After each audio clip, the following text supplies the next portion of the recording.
TitleMatchNetwork.com. I went from managing to wrestling. That's true. That's true. So it was easy, more money.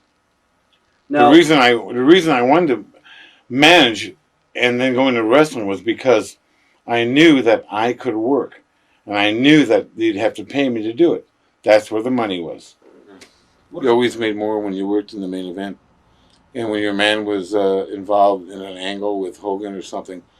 Sure, you made a lot of money. That's why with the Red Roosters, this world, I was just doing that to get TV time.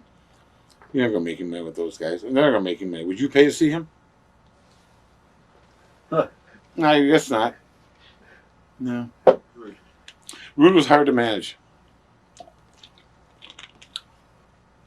Rude didn't want a manager. He didn't want me. He thought he could get over without me, which was fine. I don't have a problem with that. He always thought I was trying to steal his heat. Never did that. Vince put me with him because of the introduction, ladies and gentlemen, and we would do the Chip and Dale thing, and that was it. And obviously, Vince felt that Rude couldn't do it alone, or he wouldn't have put him with me. Other than that, Rude was just a business partner to me. That was all. thoughts? Well, you know, a lot of people have started different ways. I was working in Indianapolis at the Coliseum, and I started setting up the ring and carrying jackets and stuff like that. That's how I got involved. Were you a wrestling fan growing up? Yeah.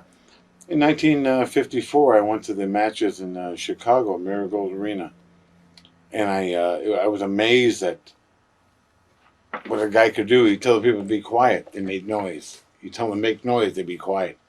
You can control anybody. So you saw this and you said, "Oh, this is something that I want to do." Yeah.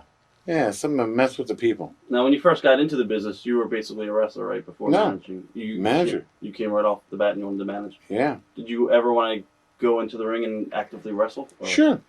Who were some? Go ahead. The reason I started as a manager because I was only 180 pounds.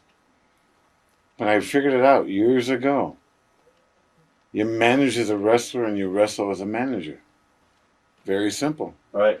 Very simple. When you're outside, you have to register and react like your man is. When you're in the ring, you have to be a coward. That's all you have to do. It works. But not many people know how to do that now. There's no emphasis on managers anymore. Unless you Because have to- everybody wants the TNA. Right. Yeah. And with women, there's no payoff. Because you can't beat them up. You can't have a cage match. You can't hurt them. You can't do anything to them. So you look good. Like your honeymoon. Well, I didn't do anything for the business. What I did was for me. And what I made off the business and what I contributed was just me. What anybody else does is their business. If a promoter wants to use somebody with big boobs and a nice butt, fine. When we use a guy bigger than me, shorter, taller, fine. I had a choice a long time ago to get an education and go on to medical school or law school or trip and distract. Right. I chose this. TitleMatchNetwork.com.